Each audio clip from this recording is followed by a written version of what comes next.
How can we demonstrate a biblical response to abuse? That's the topic that we're going to address today on Flourish-Meant. I'm your host, Tina Yeager.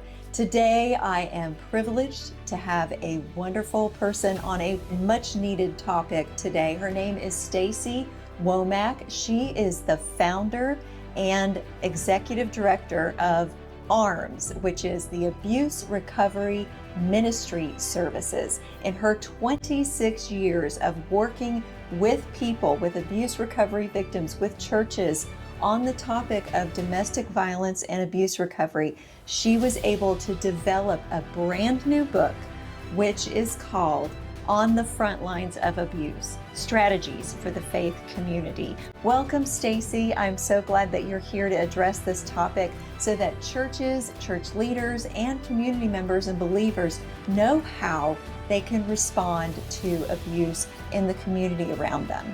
Thank you. I really appreciate getting the opportunity to be here today.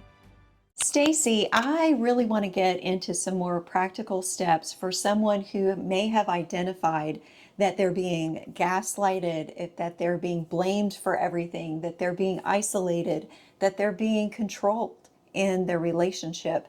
What are some steps that they need to take to get support and help? So I think the first thing is just being able to recognize, like you said, coming out of that denial and being honest with yourself, this is going on.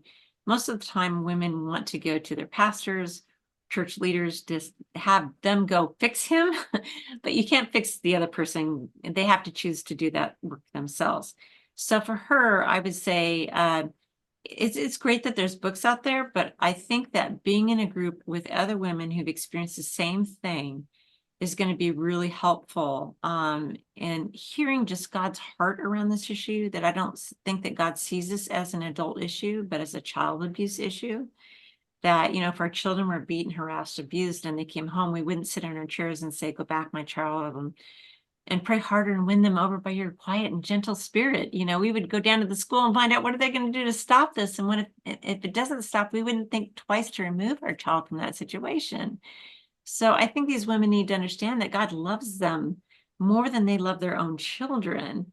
So seeking a support group, and our group is educational based, but it functions supportively. We don't process in groups so much. We encourage them to go to one-on-one counseling to talk about the individual events that have happened in their lives through the abuse with a counselor who's been trained. And we're very careful to say, make sure your counselor has 40 hours of victim advocacy training. That's what they should have. And counselors don't, and you know this, Tina, that counselors, pastors, social workers maybe get 2 hours of training on domestic violence. That's not enough. So we always try to make sure that we are really careful to vet anybody that we put on our website as a possible counselor or coach for them, someone who's been trained in domestic violence. So I think that both are helpful, but I just think it's really hard to make changes that step out of abuse without the support of others.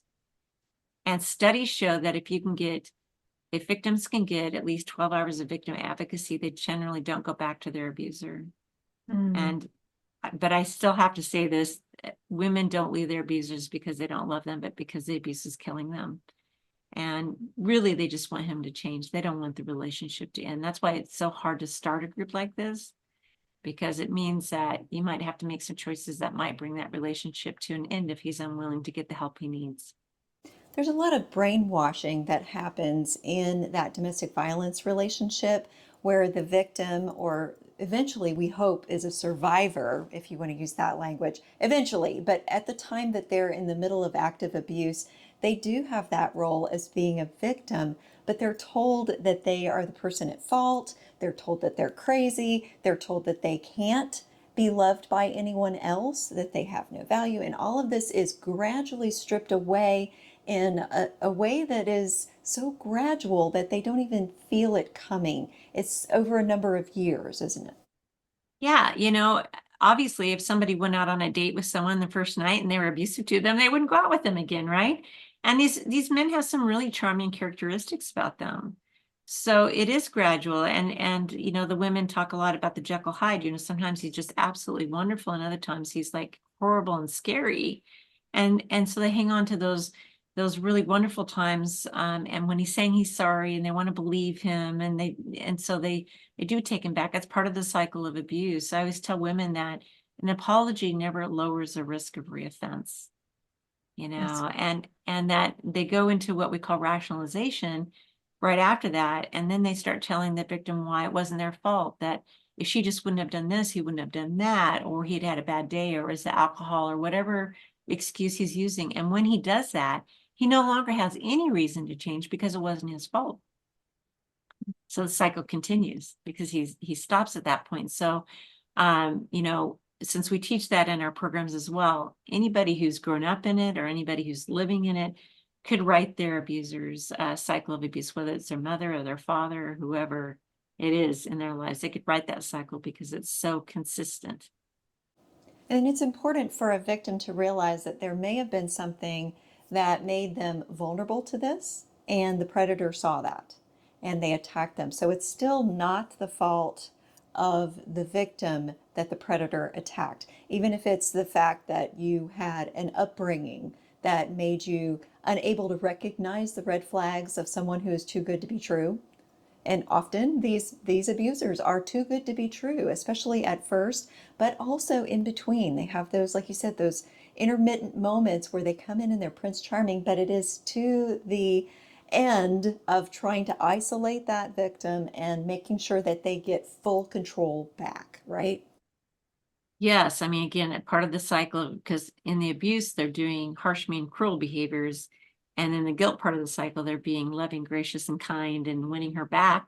And it's more like, uh-oh, what if she tells somebody? Or, uh-oh, what if she leaves me?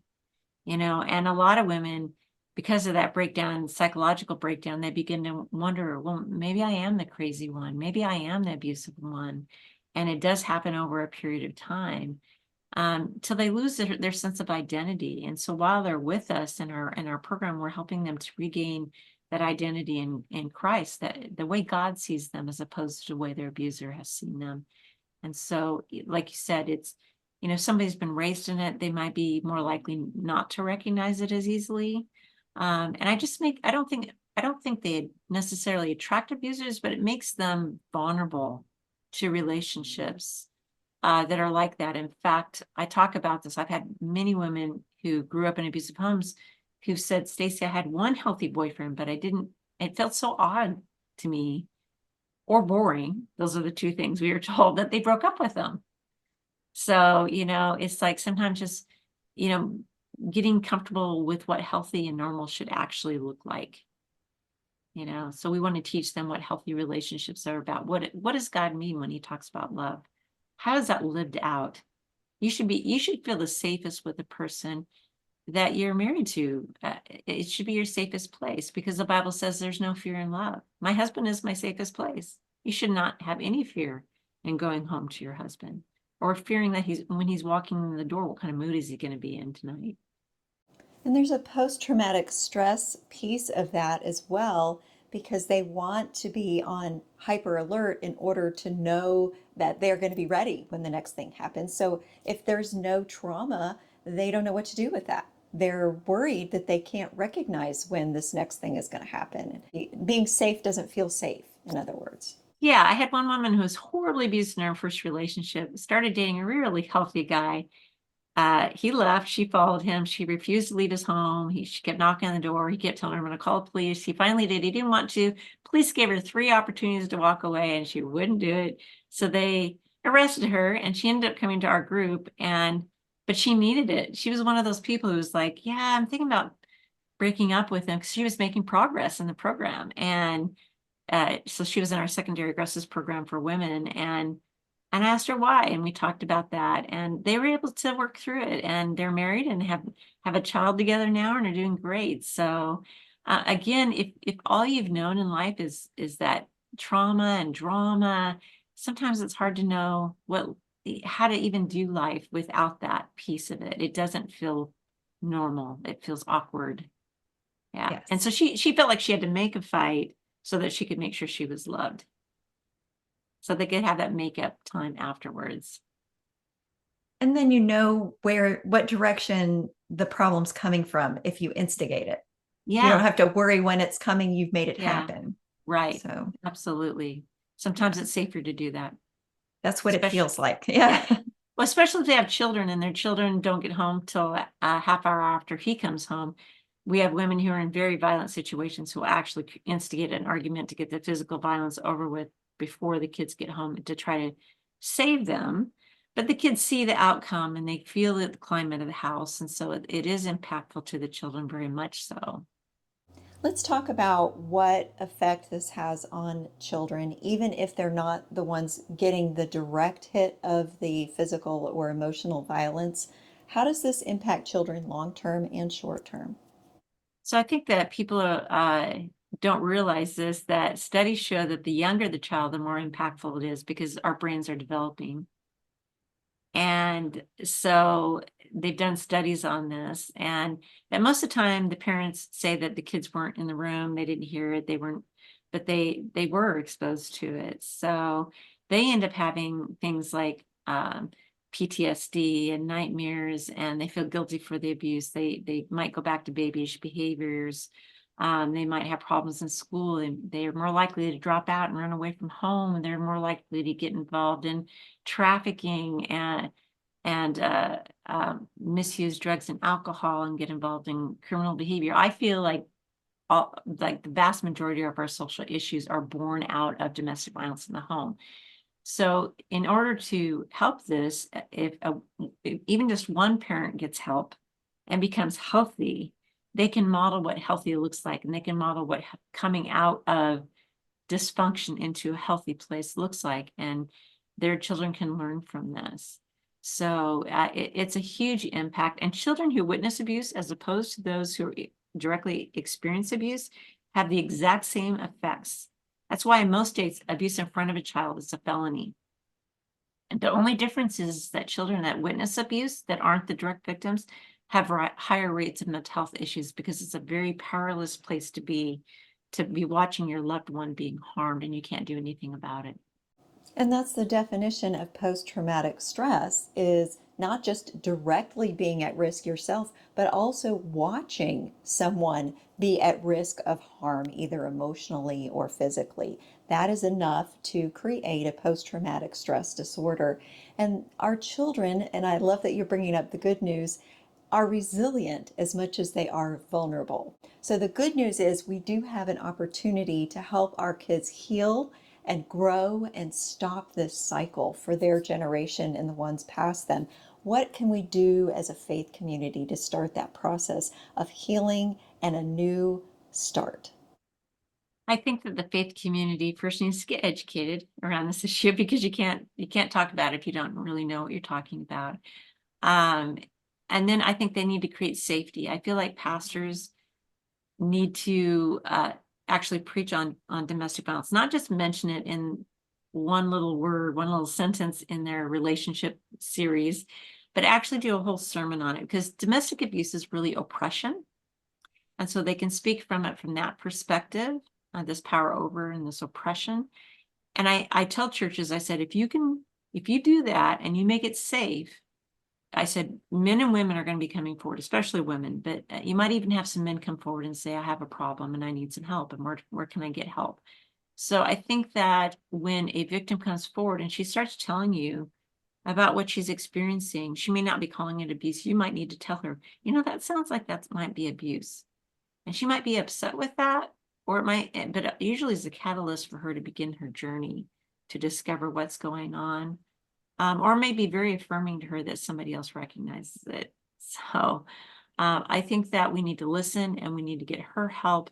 We should not go confront the abuser, because we're putting her at danger if we do that. So we're going to walk alongside her while she gets some boundaries set in place and get some safety before the church can really begin addressing the abusive partner. Otherwise, again, we're just putting her more at risk, which usually happens in couples counseling. So that's why we discourage couples counseling, and it doesn't work in these situations. I've had women try as many as 15 counselors, and it doesn't ever work, because it's not her issue. It's not a 50-50 issue. It is his issue that needs to be dealt with. Not that we don't all have our own stuff to work on, but really helping her. Yeah, the only benefit to a couples counseling session would be to open the doorway with the abuser to allow the individual session with the survivor. That would be the only purpose. Yeah, I honestly, I've had some of our very first voluntary guys came to us because the counselor sat there as he was being sarcastic, and she goes, "That's abusive." And she handed him one of our flyers and says, "You need to go here." And he did. And he called me 20 years later and said, "I just want you to know, Stacey, I'm still working the program. You're still together. It's been a hard year, but I've been using the tools that you've been giving us." And, that's just really encouraging to hear when we get to hear it, which isn't often, but we get to hear it some. So I'm encouraged by that. You don't always hear the good end of the story as You a don't always get to therapist. So that's a great thing Yeah. when you finally can. In Yeah. terms of the faith community, what are some things that we should say, things we shouldn't say as far as leaders or just congregation members or neighbors to someone we think might be at risk of abuse? Right. I think that if someone comes forward and talks to you about the abuse that's happened to them, I think that you listen and then you say, "I'm so sorry. So sorry that you've had to go through all this. Let's see what kind of help we can get you." The wrong thing to say would be like, "Gosh, well, what did you do to get him so upset?" Which is putting the blame back on her for the abuse that happened. Those are the kinds of things that keep women stuck in their relationships. They keep thinking, if I can just fix me enough, then these relationship problems will go away. So I think that we need to believe her. I think we need to affirm her. We don't have to be experts, but you need to have enough knowledge so that you don't tell her, "Go back and try one more time." We had a pastor who sent a woman home to give it one more try, and her husband killed her that night. And he came back and to us and was just like brokenhearted and was like, "I need help with this." So it's like educating people so that they can handle this with the best care possible. And it's very complex. It's very complicated. It's not easy or simple in any way. Wish it was, but it's not. And yet God doesn't shy away from the hard things, and we shouldn't either. So don't minimize. Make sure that Right. you believe her and you validate her feelings and her concerns and be a Yes. referral source. Yes, absolutely. I think that you have to let her then do that journey and just, be there to help her along the way as she asks for it, but don't do everything for her, because then you're taking her power away and you're just being another controller in her life. And she doesn't need another controlling person in her life. Mhm. So, and if she's not ready to get that help, then you need to honor that as well. Great points. And I know that you have such a wealth of information that we couldn't fit it all into this podcast, but you do have a lot of resources that people can access online and in your book. Can you tell everyone where they can find those? Sure. You can go to abuserecovery.org, or you can call us at 503-846-9284. And we have lots of things on our website. We have PDFs you can hand out. And the book on the front lines of abuse, strategies for the faith community, is great for victims and survivors, is for offenders, for just the church community and your faith leaders. It's not a very big book. Pastors are saying, "Oh, this is just the perfect size." Gives them a ton of information really, really quickly, gets them started so that then they can reach out to us for more help and more training. Thank you, Stacey. I hope that all of you listening will access these resources and get them to the leaders in your church community, your workplaces, and elsewhere. And of course, I also hope that you will come back for the next episode of Flourish-Meant.